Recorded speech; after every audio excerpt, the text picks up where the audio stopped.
या सृष्टिः स्रष्टुराद्या वहति विधिहुतं या हविर्या च होत्री ये द्वे कालं विधत्तः श्रुतिविषयगुणान् या स्थिता व्याप्य विश्वम् या माहुः सर्वबीजप्रकृतिरिति यया प्राणिनः प्राणवन्तः प्रत्यक्षाभिः प्रपन्नस्तनुभिरवतुवस्ताभिरष्टाभिरीशः। प्रभात की इस मंगल वेला में शंकर के अष्ट स्वरूपों का स्मरण पूर्वक वंदन करते हुए आप सभी का स्वागत एवं अभिनंदन आज के सुप्रभातम कार्यक्रम में। मैं हूं आपके साथ गवीश द्विवेदी। आइए प्रभात के इस क्रम में करते हैं सुप्रभातम से समारंभ।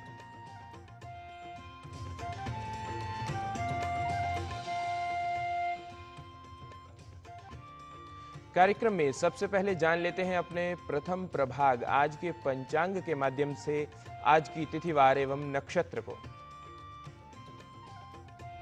आज का पंचांग युगाब्द 5127, विक्रम संवत 2082, शक संवत 1947, दक्षिणायन, कार्तिक मास, कृष्ण पक्ष, द्वितीया तिथि, बुधवार, अश्विनी नक्षत्र।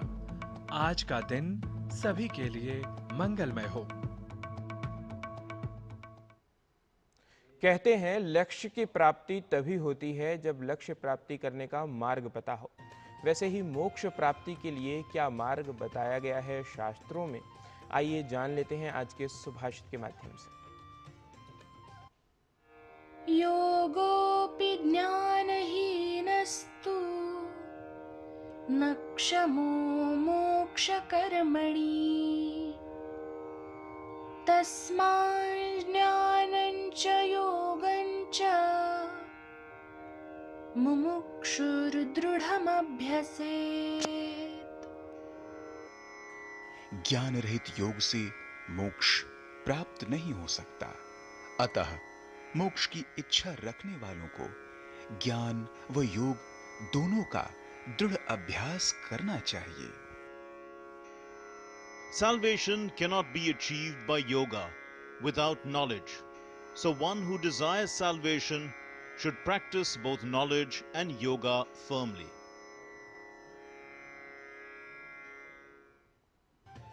योग वासिष्ठ एक भारतीय ज्ञान परंपरा का अद्भुत ग्रंथ है जिसमें ऋषि वशिष्ठ द्वारा भगवान राम को संसार की भ्रामक प्रकृति और आत्मज्ञान के माध्यम से मोक्ष प्राप्त करने के मार्ग पर उपदेश दिया गया है। आइए देखते हैं भारतीय ज्ञान परंपरा प्रभाग में योग वासिष्ठ पर आधारित यह रिपोर्ट।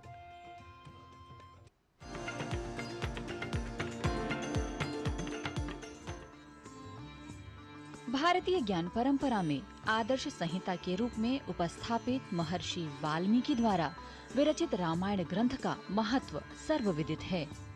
भारतीय जनमानस में मर्यादा पुरुषोत्तम के रूप में प्रतिष्ठित राम कथा से आप्लावित यह रामायण ग्रंथ धर्म ग्रंथ और आचरण के मार्गदर्शक ग्रंथ के रूप में संपूर्ण जगत में प्रतिष्ठित है। राष्ट्र की विचारधारा को प्रभावित करने वाला रामायण ग्रंथ आचार शास्त्र के रूप में उपस्थापित होने के साथ साथ दार्शनिक ग्रंथ के रूप में भी विराजित है। रामायण कथा का दूसरे रूपों में भी मनीषियों ने वर्णन किया है। किसी ने वेदांत से तो किसी ने अध्यात्मवाद के विभिन्न पक्षों से श्री राम को संयुक्त कर कई प्रसिद्ध ग्रंथों की रचना की है। इसी क्रम में वशिष्ठ ऋषि के द्वारा श्री राम को दिए गए आध्यात्मिक उपदेशों का संग्रह है योग वासिष्ठ ग्रंथ।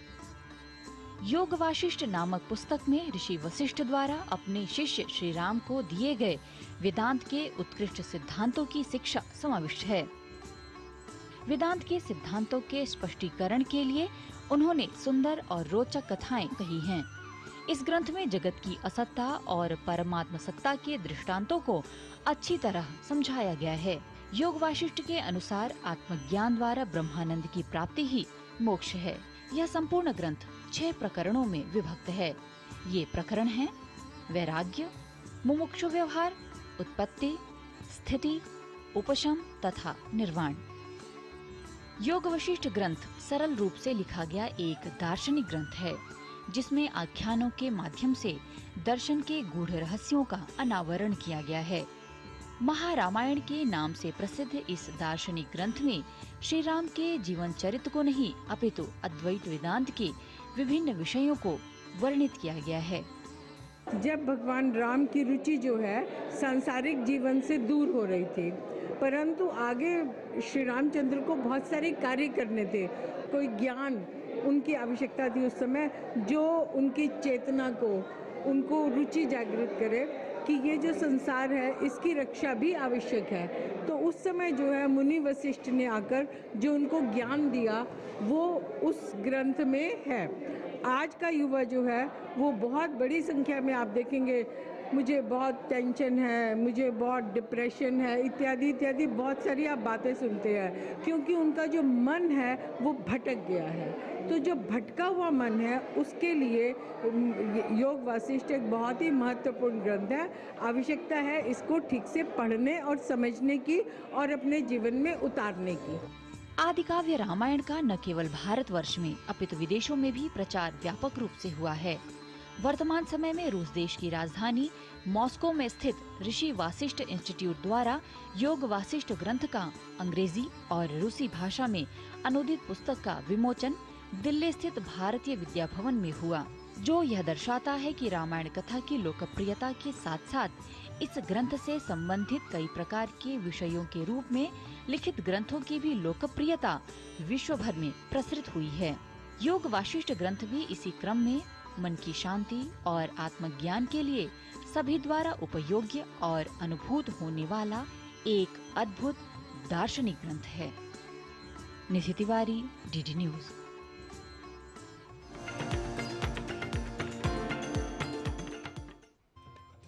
भारतीय ज्ञान परंपरा प्रभाग के बाद अब कार्यक्रम में बात स्वास्थ्य की, लेकिन उससे पहले ले लेते हैं एक अल्प विराम। आप कहीं न जाइए, देखते रहिए डीडी न्यूज।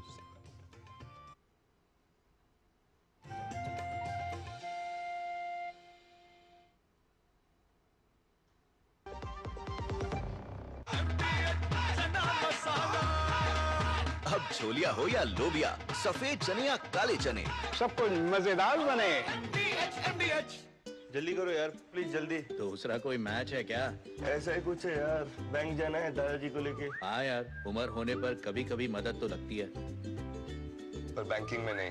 वैसे भी आरबीआई कहता है सीनियर सिटीजन सबसे पहले। अगर आप 70 साल से ऊपर हैं और आप बैंक नहीं जा सकते तो बैंक आएगा आपके पास जरूरी सेवाएं लेकर, वो भी वाजिब दरों पर। सीनियर सबसे पहले। आरबीआई कहता है जानकार बनिए, सतर्क रहिए। लाल रंग इसका अपार, तीखा कम है फिर भी स्वाद, बेमिसाल बेमिसाल MDH Kashmiri. MDH Kashmiri. MDH।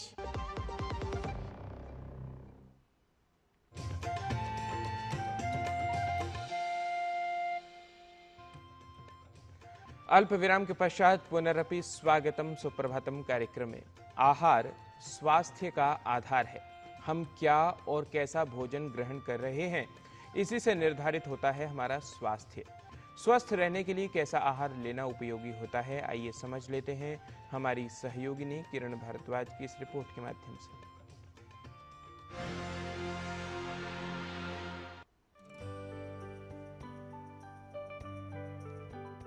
असंतुलित आहार और खान-पान की गलत आदतों के कारण अक्सर वजन बढ़ सकता है या पोषण की कमी हो सकती है। स्वास्थ्य के लिए क्या अच्छा है और कौन सा आहार ठीक नहीं है, ये जानना आवश्यक है। अधिकांश लोग गुणवत्ता को पीछे छोड़कर स्वाद पर ही निर्भर रहते हैं और स्वाद के आगे पोषण पर ध्यान नहीं देते। हमें दिन में 5 से 6 बार खाना चाहिए और वो हर 3-3 घंटे के गैप पे होना चाहिए। वेट रिडक्शन को ध्यान में रखें। एज एडल्ट्स हम लोग को फुल क्रीम मिल्क लेने की कोई ज़रूरत नहीं है, हमें डबल टोन लेना पड़ेगा because we have to control our weight. तो मिल्क एंड मिल्क प्रोडक्ट्स हमें आधा किलो एक एडल्ट को चाहिए पूरे दिन में। इसके अलावा हमें अपना जो प्रोटीन है उसकी क्वालिटी पे ध्यान देना है। तो उसके लिए हमें अपना जो पनीर है कम से कम 25 से 50 ग्राम डिपेंडिंग ऑन योर रिक्वायरमेंट, और वो भी अगर हम घर का बना डबल टोन दूध का अगर उस पनीर को बनाएंगे तो वो ज़्यादा अच्छा रहेगा, क्योंकि बाज़ार का पनीर है वो बहुत हाई इन फैट होता है। इसके अलावा अगर ये वेजिटेरियंस के लिए ऑप्शन है, इस एंड फॉर नॉन वेजिटेरियंस हमें फिश चिकन कोशिश करना चाहिए हम 50 से 100 ग्राम हफ्ते में 1 या 2 बार लें। रेड मीट अवॉइड करना चाहिए टोटली, क्योंकि वो हमारा कोलेस्ट्रॉल वगैरह बढ़ाता है। भोजन करते समय आपको भोजन को ही प्राथमिकता देनी चाहिए। आप अपने पसंदीदा व्यंजनों के साथ समझौता न करें, बल्कि स्वाद और पोषण का संतुलन बनाए रखें। दालें हैं, हमें कम से कम 2 से 3 कटोरी का इस्तेमाल करना है, और अगर हम वो नहीं लेना चाहते हैं तो हम उसको हम लोग उसको भुना चना 1 कटोरी या स्प्राउट्स 1 कटोरी, out of those 3 katoris we can replace. और हम चाहते हैं कि आप लोग जितना भी सब्जियों का इस्तेमाल करें, जैसे कुक्ड वेजिटेबल 2 to 3 कटोरीज। इसके अलावा सैलेड की क्वांटिटी अच्छी मात्रा में होनी चाहिए। दिन की शुरुआत होती है सुबह से, और सुबह का नाश्ता बहुत ही महत्वपूर्ण है। आप क्या खा रहे हैं, कितना खा रहे हैं और किस तरह का भोजन ले रहे हैं, इस पर विशेष ध्यान दें। वजन धीरे धीरे कम करना चाहिए। कम समय में अधिक वजन घटाने की न सोचें। आहार और जीवन शैली में बदलाव करें। संतुलित आहार और व्यायाम करना वजन को कम करने में उपयोगी है। क्रैश डाइटिंग से पौष्टिक तत्वों की कमी शरीर में हो सकती है, जिसके दुष्प्रभाव देखे जा सकते हैं। इसके कारण कमजोरी आ सकती है और आपका स्वास्थ्य प्रभावित हो सकता है। 2 चीजें हैं जिससे हमारा वेट इन्फ्लुएंस होता है, वो है हमारा फैट और शुगर। शुगर हम अगर एलिमिनेट कर दें तो बहुत अच्छा रहेगा। जितना कम से कम हम शुगर फ्री अपने बेवरेजेस पिएं, जैसे छाछ, लस्सी, सब बिना चीनी वाले, और चाय कॉफ़ी की भी रिकमेंडेशन ये है कि 2 से 3 कप पूरे दिन में, इससे ज़्यादा नहीं। इंडियन डाइट्स है, उसमें जो इनविजिबल फैट है, जो हमें नहीं नज़र आता है, वो कम से कम 20-25 ग्राम होता है। वो ऑलरेडी इतना हाई इन फैट है। तो जो हमको वेट रिडक्शन के लिए हमको ये ध्यान में रखना है कि हम जो विजिबल फैट है, यानी जो हमको दिखता है, वो हमें 2 से 3 चम्मच, मैक्सिमम 4 चम्मच तक, अगर कोई एडल्ट है with good height and all, उनको 4 चम्मच तक, तो हमें अपने कुकिंग मेथड्स में ये यूज करना है। सुनिश्चित करें कि आपके आहार में प्राकृतिक पदार्थ अधिक हो। अपने दिन को एक स्वस्थ शुरुआत दें। एक स्वस्थ आहार की योजना बनाएं और आज से ही अपने स्वास्थ्य को बेहतर करने के लिए आहार पर ध्यान देना शुरू कर दें। स्वास्थ्य को बेहतर बनाए रखने के लिए उचित आहार और संतुलित भोजन आवश्यक है। इसलिए आपका स्वास्थ्य ठीक रहे और वजन नियंत्रित रहे, इसके लिए समझदारी से खाने की कला सीखें। किरण भारद्वाज, डीडी न्यूज।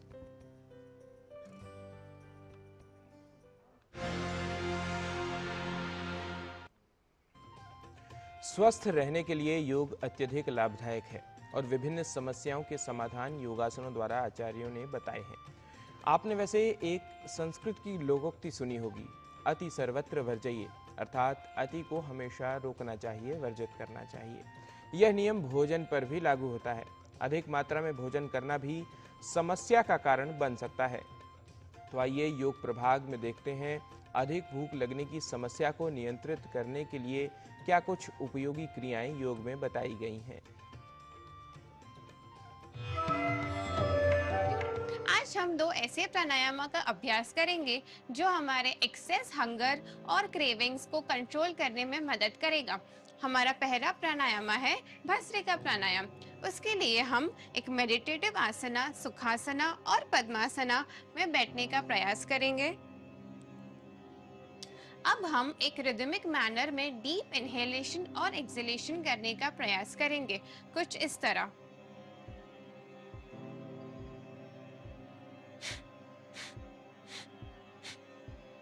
ऐसे हमें 10 ब्रेथ्स लेना है। 10 breath is equal to 1 round. ऐसे 2 से 3 राउंड तक रिपीट करने का प्रयास करना है। हमारा दूसरा प्राणायाम है योगेंद्र प्राणायाम 4, डायफ्रामेटिक ब्रीदिंग। उसके लिए हम हमारे मैट पे लेट जाएंगे। हम हमारे दोनों घुटने को साथ में लेंगे और दोनों फीट अपार्ट। एक हाथ को हमारे पेट पे रखेंगे, दूसरा हाथ नीचे। श्वास भरते हुए हमारा पेट ऊपर आएगा और श्वास छोड़ते हुए अंदर जाएगा, कुछ इस तरह।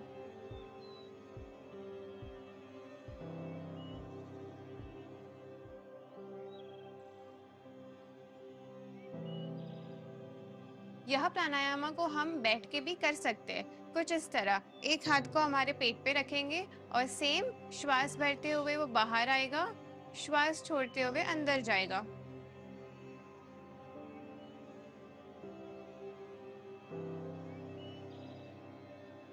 And relax.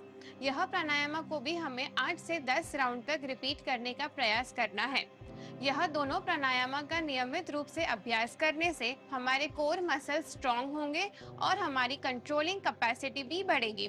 आइए जानते हैं कुछ और प्रैक्टिकल टिप्स योगा गुरु डॉक्टर हंसा जी योगेंद्र से। नमस्कार। कभी कभी लगता है कि भूख इतनी आ रही है, इतनी लग रही है, कोई लोग कहते हैं कि इतनी भूख है, अब खाने को दो, खाने को दो। ये जो स्थिति हो जाती है बहुत गलत स्थिति है। ये अपनी भावनाओं की स्थिति है, मन की स्थिति है। यहाँ ध्यान ये देना पड़ेगा कि जब ऐसी स्थिति आए भूख, तब पहले तो एक गिलास भर के गुनगुना पानी पिएं और थोड़े से लंबे सांस लें। इससे ही भूख कम हो जाएगी और आप सही समय पर खाने के लिए तैयार हो जाएंगे। दूसरा, कोशिश ये करें कि ये कोल्ड ड्रिंक्स वगैरह जो एरिएटेड ड्रिंक्स है ना, वो ना खाए, क्योंकि उससे पेट की जो पाचन शक्ति होती है वो कमजोर हो जाती है और जिससे आपकी भूख हमेशा बरकरार रहती है, जो गलत है। तीसरा, ये चना वगैरह जैसी चीजें जिसमें जीआई इंडेक्स कम होता है और ये चना बीच में खा लेने से हंगर पैंग जो होता है वो हट जाता है। तो ये छोटी छोटी चीजें हैं। ध्यान ये रखना है कि मन को सही स्थिति में लाना, पेट में सही चीजें डालना, तो ये सब स्थिति कभी आएगी नहीं। आप कितने भी समय तक रुक सकते हो, अगर खाना ना हो तो ऐसा विचलित होने की जरूरत कभी नहीं पड़ेगी। नमस्कार। योग के बाद अब क्रम संस्कृत सीखने का। संस्कृत पाठशाला सभी संस्कृत सीखने वालों के लिए, बल्कि सभी भारतीय भाषाओं के जानने वालों एवं सीखने वालों के लिए एक उत्तम प्रकल्प है। इसका जितना ज़्यादा हम अभ्यास करेंगे उतनी ही अधिक समझ हमारी बनती जाएगी। तो आइए इसी क्रम में कर लेते हैं कुछ पुनर्अभ्यास हमारे सहयोगी डॉक्टर नारायण दत्त मिश्र के साथ।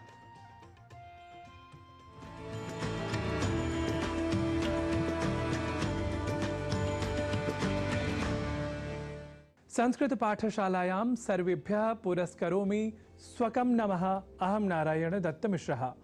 संस्कृत पाठशाला में हम इन दिनों संस्कृत के संस्कृतत्व की सुरक्षा और संरक्षा के लक्ष्य के साथ शब्दों के शुद्ध उच्चारण और लेखन में की जाने वाली अशुद्धियों को दूर करने का कर रहे हैं प्रयास। तो अधिक साकांक्ष होकर आज पुनः आप कुछ शब्दों के शुद्ध उच्चारण व लेखन को जाने, इसी उद्देश्य के साथ आरंभ करते हैं आज की संस्कृत पाठशाला की कक्षा को। संस्कृत पाठशाला की कक्षा में आज बात ह और ल इन दो अक्षरों से जुड़े कुछ शब्दों के शुद्ध लेखन और उच्चारण की। हम देखते हैं कि ह और ल इन दो अक्षरों से संयुक्त संस्कृत के मूल शब्दों को सामान्यतः हम अशुद्ध लिख और बोल जाया करते हैं। विशेष रूप से यह अशुद्धि लेखनगत और प्रादेशिक भाषाओं में तथाकथित प्रचलित व्यवहार के कारण और उसके भी अतिरिक्त टंकण से जुड़ी प्रविधि की विषमता के साथ भी दृष्टिगत होती है। ऐसे में बहुधा यह होता है, जिसके बारे में हम आपको पहले ही बता चुके हैं, कि उस लेखन को ही आधार बनाकर शब्दों के शुद्ध प्रयोक्ता भी संदेह में आ जाते हैं और फिर न केवल लेखन में ही बल्कि उच्चारण या वाचन में भी अशुद्धि आ जाती है।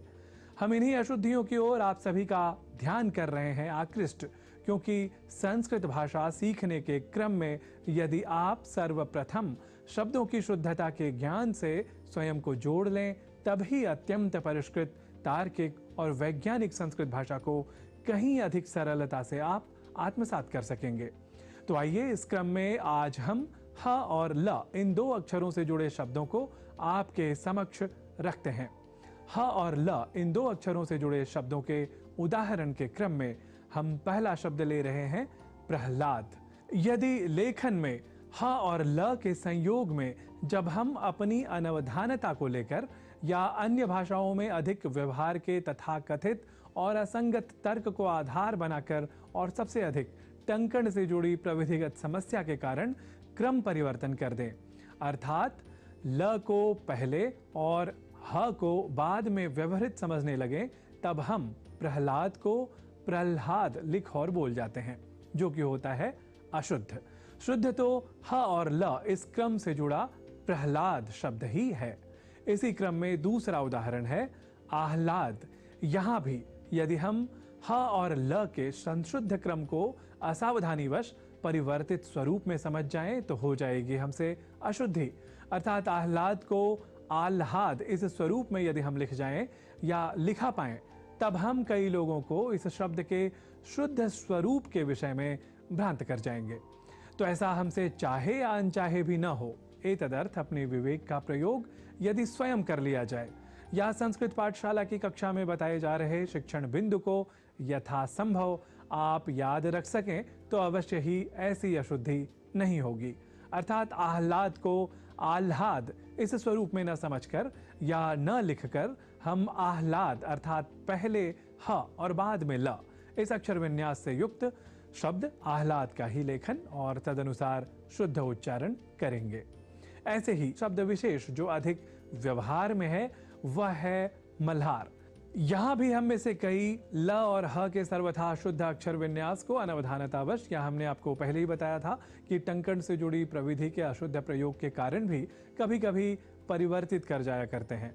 अर्थात कभी कभी हम ह को पहले और ल को बाद में समझकर लिख और बोल भी जाया करते हैं। यहाँ आप यह जान लीजिए कि यह मल्हार शब्द सर्वथा संस्कृत शब्द नहीं है। इसका मूल संस्कृत स्वरूप है मल्लार। 6 रागों में दूसरे राग के रूप में प्रसिद्ध है राग मल्लार। जैसा कि कहा गया है, आदौ मालव रागेंद्रस ततो मल्लार संज्ञितः। इस मल्लार राग को वर्षा कारक भी माना जाता है। यह प्रसिद्धि है। मेघ मल्लार रागस्य गानम वर्षासु सर्वदा इस वचन के साथ। तो मल्लार इस संस्कृत मूलक शब्द का बाद में मल्हार और मल्हार इस नाम से भी हम अन्य प्रादेशिक भाषाओं में व्यवहार पाते हैं। यह भी हमें याद रखना चाहिए। अस्तु प्रकृतम अनुसरामः अर्थात ह और ल इन 2 अक्षरों के क्रम विन्यास से बने शब्दों का हम शुद्ध लेखन और तदनुसार ही शुद्ध उच्चारण करें, एतदर्थ रहें हम स्वयं अधिक सावधान। इसी सत्परामर्श के साथ आज की संस्कृत की पाठशाला की कक्षा में इतना ही। पुनरपि आयास्यामि अभिनव कक्षायां भवत्समक्षमहं समुपस्थितः इति बोधयन् नौमि सर्वान् संस्कृतानुरागिजनान्।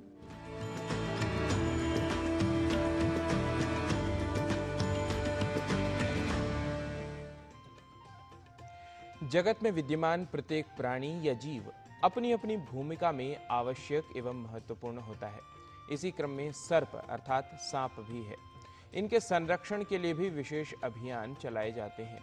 इसी सर्प संरक्षण पर आधारित देखिए यह प्रेरक एवं सकारात्मक वृत्त, और हमें दीजिए अनुमति।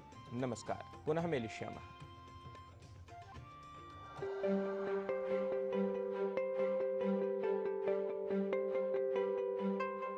मुंगेली जिले में सांप बचाने के लिए एक मुहिम चल रही है। आपको मिलवाते हैं ऐसे ही 2 सर्प मित्रों से जिन्होंने करीब 3 वर्षों में 3000 से अधिक अनेक प्रजाति के जहरीले सांपों का मैदानी इलाकों से रेस्क्यू कर सकुशल जंगल में छोड़ने का काम किया है। ये हैं मुंगेली जिले के लौरमी इलाके में सर्प मित्र सुरेश यादव और प्रदीप धीमर, जो वन विभाग में छोटे पदों पर कार्यरत होते हुए भी बिना किसी शुल्क के यह कार्य पूरी निष्ठा से कर रहे हैं। सूचना मिलते ही दोनों रेस्क्यू टीम के सदस्य जरूरी उपकरण के साथ मौके पर पहुंचते हैं और सांप को जंगल में सुरक्षित छोड़ देते हैं। हमारे घर में आज 4 पैर का चरबुड़िया सांप बहुत खतरनाक होता है। वो आया था जिससे घर में डर का बहुत माहौल बन गया, और जब हमको पता चला तो हम लोग रेस्क्यू टीम को इन्फॉर्म किए तो वो लोग आए और उसको काबू में करके सावधानी पूर्वक ले जाए। इन दोनों सर्प मित्रों ने बीते 3 सालों में अनेक प्रजाति के सांपों का मैदानी इलाकों से सुरक्षित रेस्क्यू कर सकुशल जंगल में छोड़ने का काम किया है। इस काम में उन्हें जिला प्रशासन का भी सहयोग मिला है। अभी तक का हम लोग लगभग 3000 से ऊपर पकड़ चुके हैं, जो कि आसपास के ग्रामीण क्षेत्र में सूचना मिलने के बाद 10-15 मिनट या आधा घंटा भी लग जाता है। पहुंचते हैं और वहां तत्काल सुरक्षित पकड़ के उसको जंगल में छोड़ देते हैं। निःशुल्क सेवा है।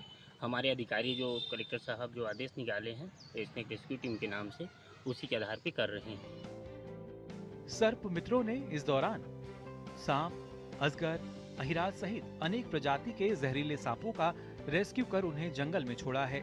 इसको लेकर उन्होंने बताया कि इसके लिए वे लोगों से बिना पैसा मांगे ही सेवा भाव से अब तक काम करते आ रहे हैं।